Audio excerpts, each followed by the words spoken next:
Welcome back to beautiful downtown Hudson, Massachusetts at Hudson Appliance for another episode of Wicked Good Food.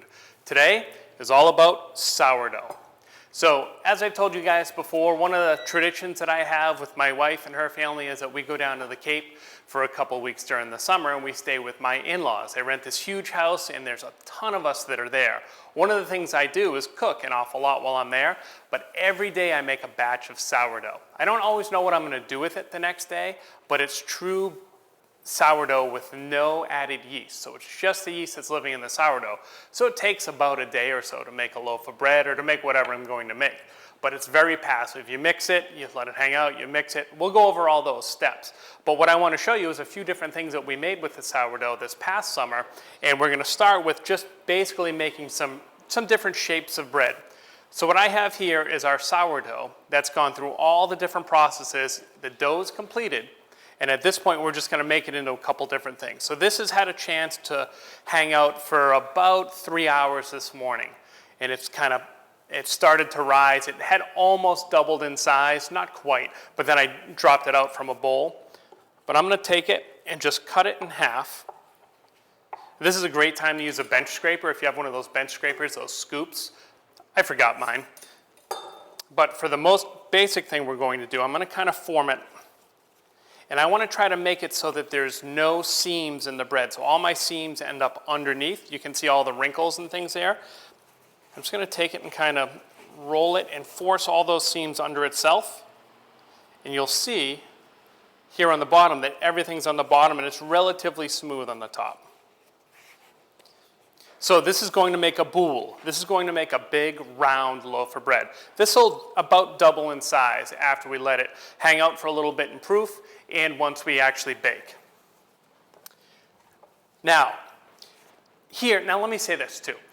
I am not a professional baker, right? I'm a professional chef. I know all sorts of stuff about cooking savory foods.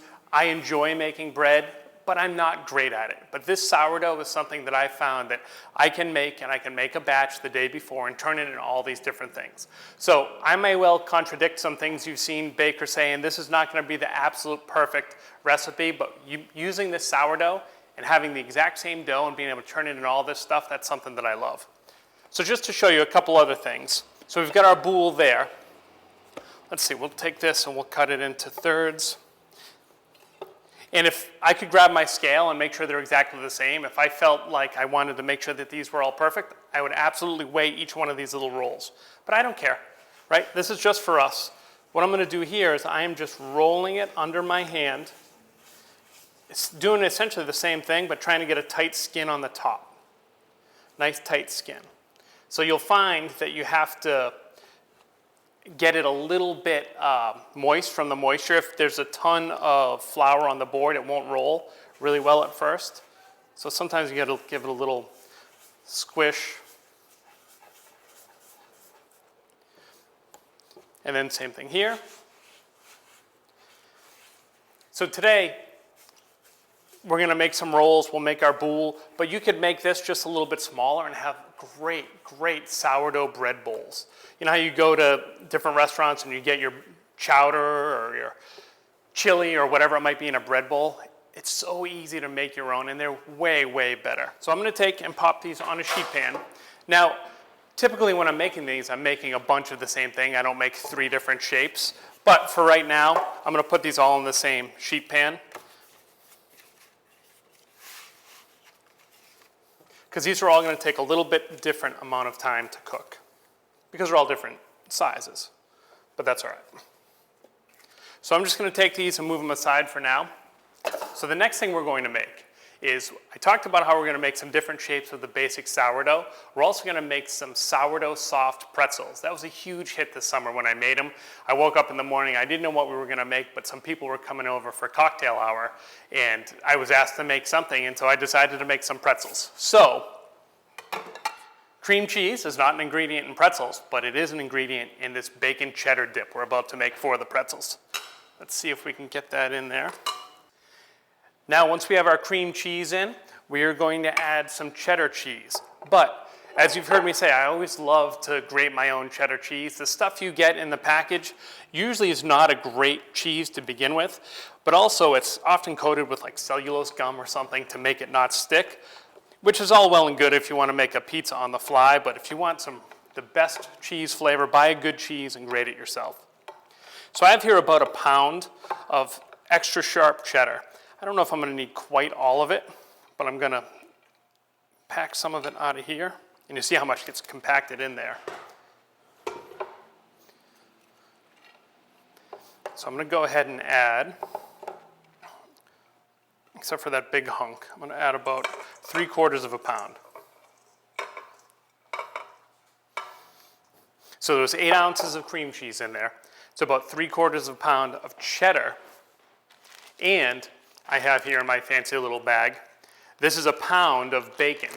Pound of thick cut bacon that was cooked and then chopped relatively fine. I'm only going to add about half of this. So it ends up being half a pound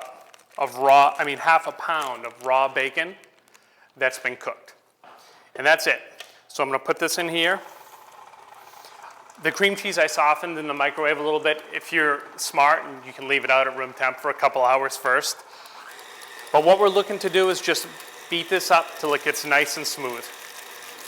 If you wanted to make this like a beer dip, you could add a little bit of beer in there. You could make it spicy with some cayenne pepper or some hot sauce. So I just want to show you quickly. I have to scrape down the sides, but you can see it's starting to come together. Perfect. So I'm going to let this go for about a minute or so and get it a little bit more smooth, clean up our area, and we'll come back and we'll get working on our next thing.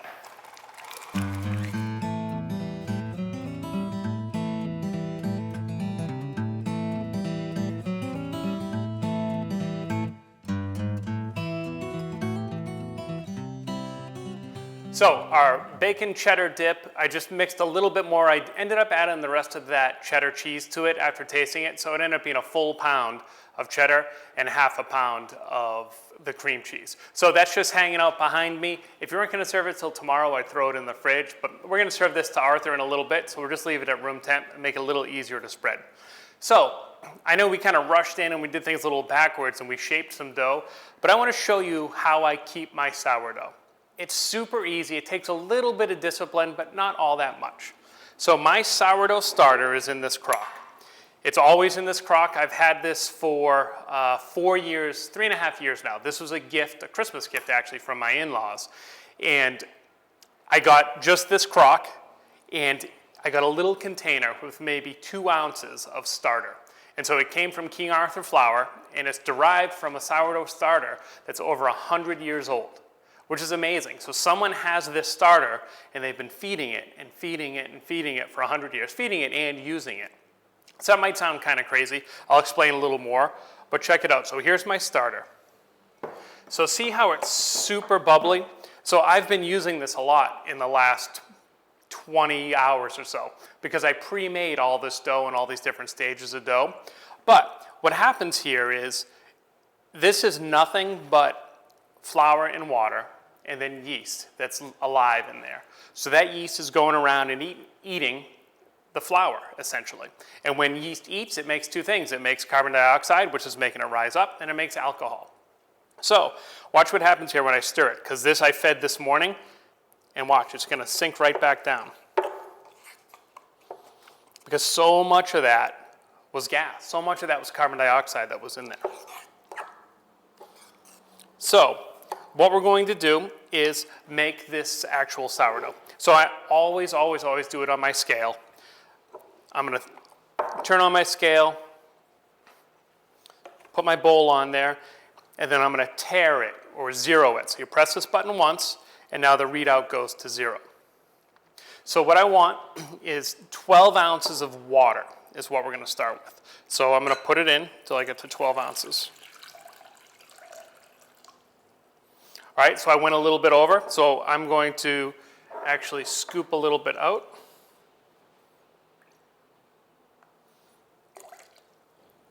So you've heard people say, and you've heard me say, that baking is much more science. There's a little bit of art to it, certainly. but it's definitely science. This is a scientific formula. You want to be as close as you can.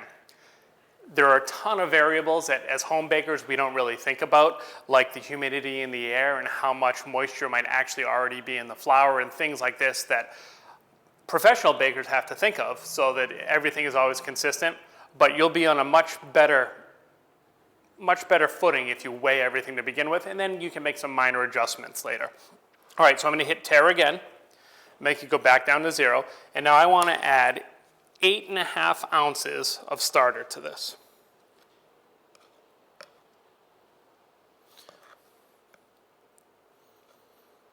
So that ends up being just about a cup of starter.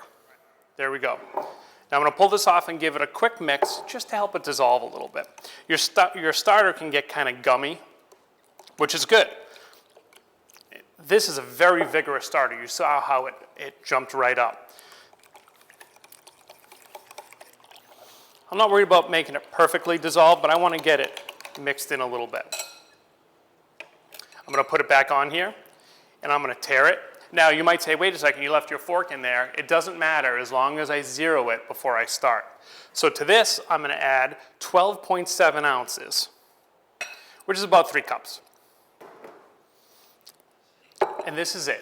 This is the first step in the process. We're going to mix this together. It doesn't have to be mixed perfectly. We want to get all the flour moist.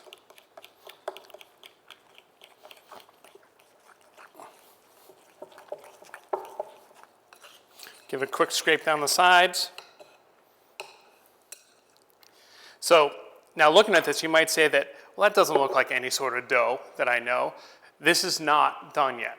So what we're doing here is we're setting up an environment for the yeast that's alive in here to multiply. Because right now we just took the proportion of yeast, which is pretty high in here, but we added all this flour and all this water. So now we're waiting for it to make little yeast babies. So once it makes these little yeast babies, it's also going to be developing that flavor, that sour flavor that sourdough is known for. Now you could speed this process up, and there are other recipes that you could use a commercial yeast, but it won't be as sour. So at this point, we wrap this, stick it on the counter for 3, 4, 5 hours, then throw it in the refrigerator till you go to bed. So I'm going to stick this behind. Now at the same time, I want to keep this going. Like I said, this thing's mother is over 100 years old, so I need to feed it. So the yeast has to eat flour. So we're going to make sure there's enough flour so that it will continue to live. If you don't feed it, eventually it'll eat all the starch that's in there and it'll die. It's pretty hard to kill the sourdough. So when I'm actively making it, I just leave it on my counter. If I'm making it every day or 2 or 3, if I know that I'm going on vacation or I'm not going to make it for a while, I throw it in the fridge. I've had it in the refrigerator for 3 months probably without feeding it. It's not the ideal thing, but pull it out. It takes a couple days of feeding it, but it comes right back, very vigorous. All right, so we took 8.5 ounces out of this, so I want to add 8.5 ounces back to it. So I'm going to start by adding,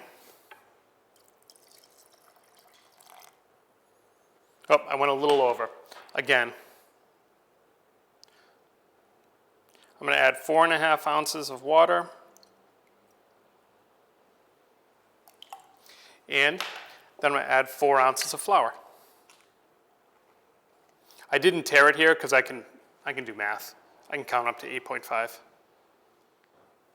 And after playing with it a little bit, you'll come to know what it should look like. And if it's a little bit wet, then you add a little more flour. If it's a little dry, then you add less flour and a little more water. So this looks pretty good, actually. So I'm going to give a quick scrape down the sides.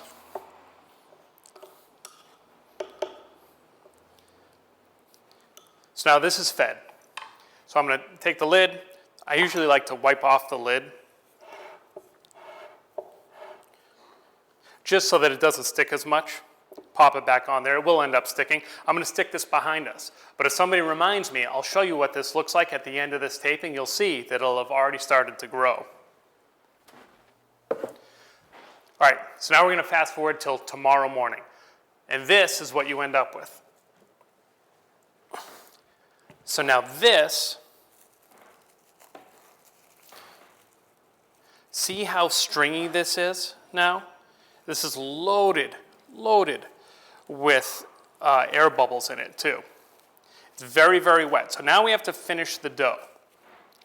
And normally I make this in one big bowl, but for the sake of all the different bowls we need, and so you guys can see, I'm going to transfer it to this glass bowl.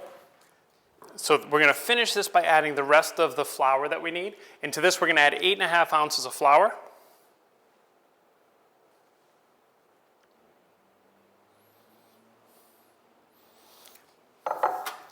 Close. There we go. 8.5 ounces of flour.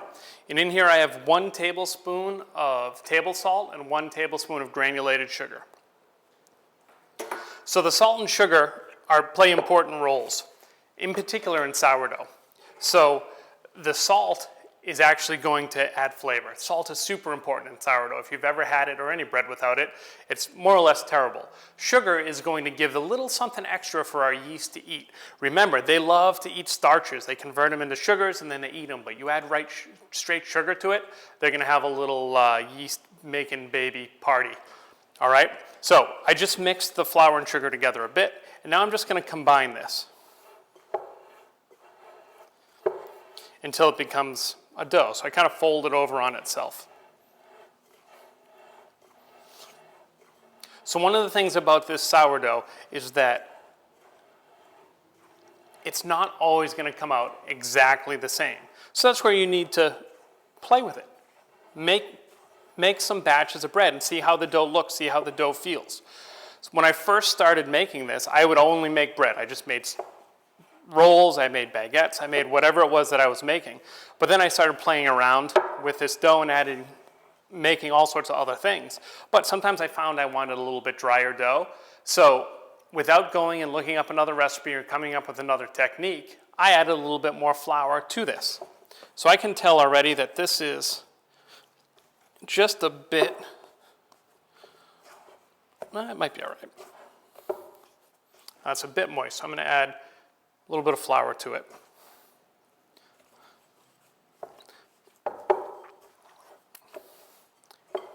And so at this point, once you have your dough that comes together, and it shouldn't be super sticky, you're going to take this, wrap this, and let it sit on the counter, and it'll rise again. Once it gets to that point, then you have that dough that we started with this morning, and that's what you can make your rolls out of, or whatever else you might be making. So we're going to take a quick break. I'm going to clean up my mess here. We're going to come back. We're going to work on our pretzels, and we're going to make a flatbread as well.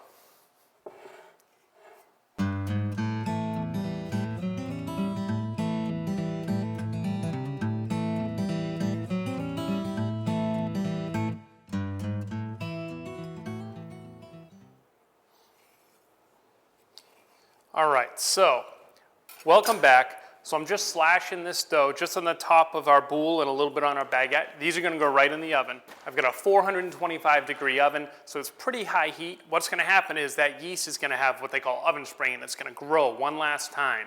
That's why we put the slashes, in particular in bigger pieces of bread. If you don't, it'll crack kind of wherever it wants, but you'd rather have it go where you want.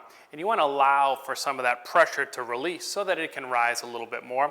Those will be in there for the rolls probably 15 minutes, the baguette about the same, and the boules about 25 minutes. I'm doing them all in the same pan. I'll just check them and pull them off as we go. All right, so the next thing we're going to make is some sourdough soft pretzels. So I have a batch of dough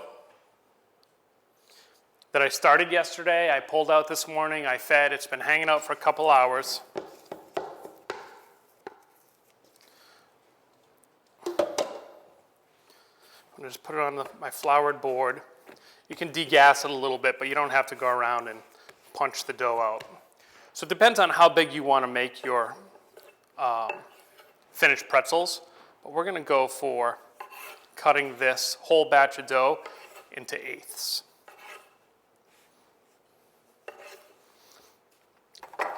So I'll just work with one to show you for now. And so now I want to move a little bit of this flour out of the way. And actually one thing I want to do is right here, I have about 3 cups of warm water. And this is about 1/3 of a cup of baking soda. I'm going to add this right in there. I'll just use my knife to mix it around. We want to dissolve it. This is what makes it taste like a pretzel. You know, you bite into a pretzel and there's like that little reaction on your tongue or on your lips. You feel that little tingle. That's from what we're going to do.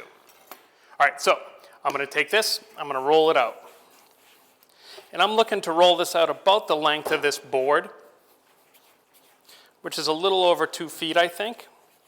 And you want it to be relatively even. And so, because we have a nice bread here that has a fair amount of gluten, it's going to want to shrink on you, and that's okay. Just be aware of that.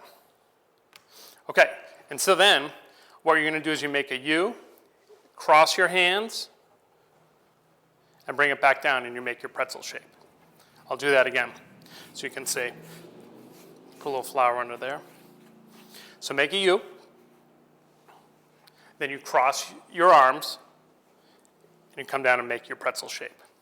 So once we get the pretzel shaped more or less how we want it, I'm going to give it a little squeeze there to hold it together. I'll give this one last stir. Make sure it's relatively well dissolved. So now it goes for a quick swim in here. I'm going to try to hold it together. Dip it in there like that. And I'm just going to go right onto our baking sheet. You can kind of reshape it a little bit if need be. Then at this point, it's nice and wet on top, so this is the perfect time to add salt. So whatever salt you have, this is a coarse sea salt. We're just going to give a little crunch to it. But that's it.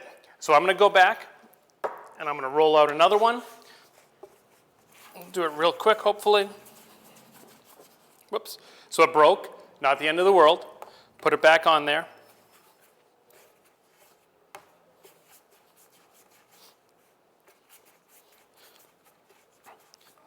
Once again, let me get a little flour under there now. We'll make a U,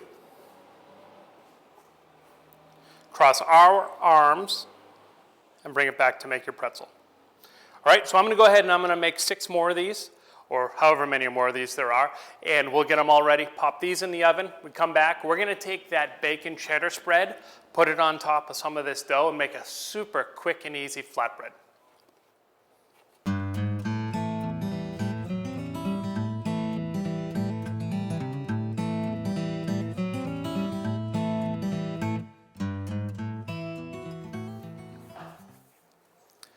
All right, so I finished up our pretzels. That batch made 8 pretzels. I only fit 6 on here.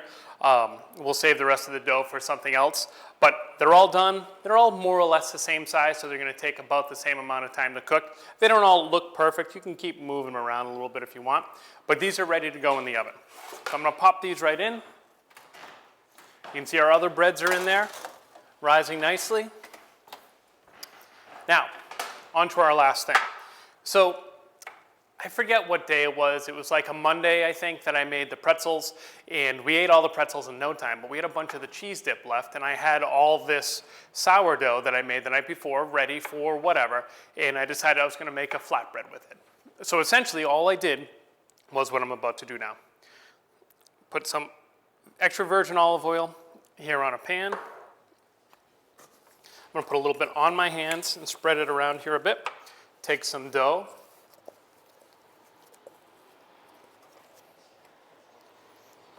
And put it right on there. So now I'm pretty well lubed up here with the oil, which is good. Now, we wouldn't want to do this if we were going to try to roll this up into a baguette or do something else with it, because all that oil is going to make it so the dough doesn't stick to itself. But here, it doesn't matter, because we want something that's going to be flat. I'm going to take it and keep stretching it out. And so I actually want to stretch it a little bit bigger than the pan, because you can see it's very elastic. It's going to stretch smaller than the pan. It doesn't have to be exactly the size of the pan, but we want it to be about that size.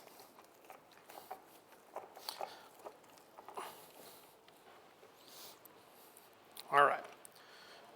Perfect. And so what we're going to do now is actually grab some Parmesan cheese, which I have here.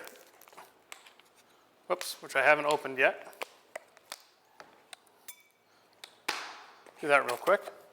And I'm going to sprinkle this with Parmesan cheese. I'm not a huge fan of this shaker cheese a lot, but I think it's kind of cool on something like this. I'm just going to kind of spread this around. Then I'm going to take this whole thing and fold it over on itself.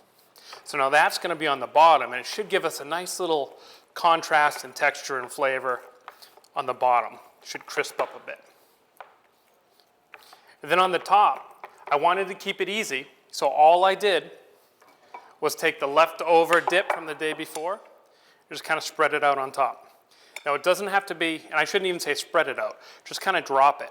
So this is pretty liquid. Remember there's cream cheese in there, and cheese in general melts. So this is gonna melt and spread.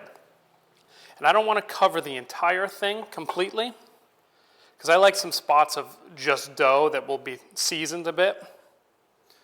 But we're gonna spread this all around.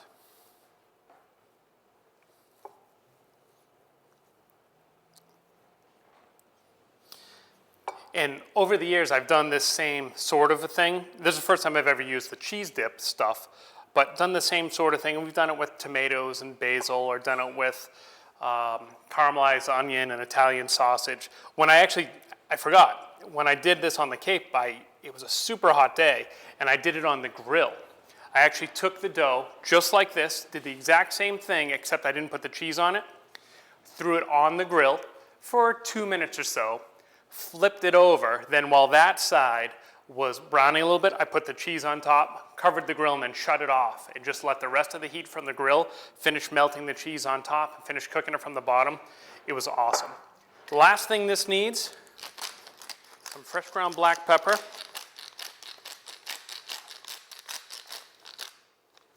And that should be good. So we're gonna take this. Once our other bread's done, I'm gonna pop this in the oven. This will take about 15 minutes or so to cook, and then it's time to get Arthur up here and see what he thinks of our sourdough experiments.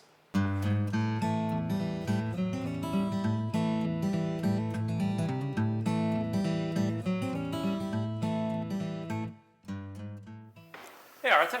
Hi Matt, welcome back to Hudson Appliance. Thanks for having me. As always, it's a pleasure to be here. We're going to break some bread today. We are indeed, some sourdough bread. Oh wow. So Can't all wait. this sourdough came out of this little thing. All the rising, all the leavening that happened. Like the genie in the bottle? That's right. So if you want to take a peek at home, you can see how that's almost doubled in size from. So we fed this. We got to keep baking here. That's right. That's right. All right. So I'm going to move this out of the way. We took some basic sourdough bread. Pretty easy to make, but it takes a while. And made just different shapes. Okay. Nothing too crazy about these. This, well, actually, let's do this first. These are sourdough soft pretzels. Ooh. Bacon cheddar dip. Ooh. And then we spread out some of our extra dough to make like a pizza and just put the bacon cheddar dip on top. Okay. And so that's a little flatbread. What do you think you want to try first? Let's try a piece of the bread. Not a big piece because you got a lot more to eat over here. You can break your own piece off. All right. And there's some extra nice virgin olive oil. Oh, nice yes, and still toast. warm. Warm still.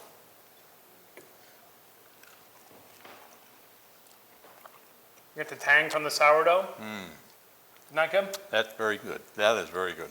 Then if I were you, I would break a little piece off one of these guys and dip it right in there. All right. Those are still warm too.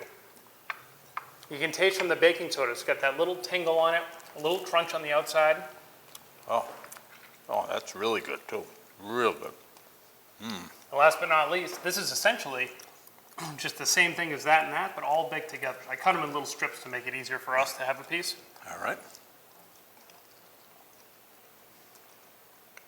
What do you think?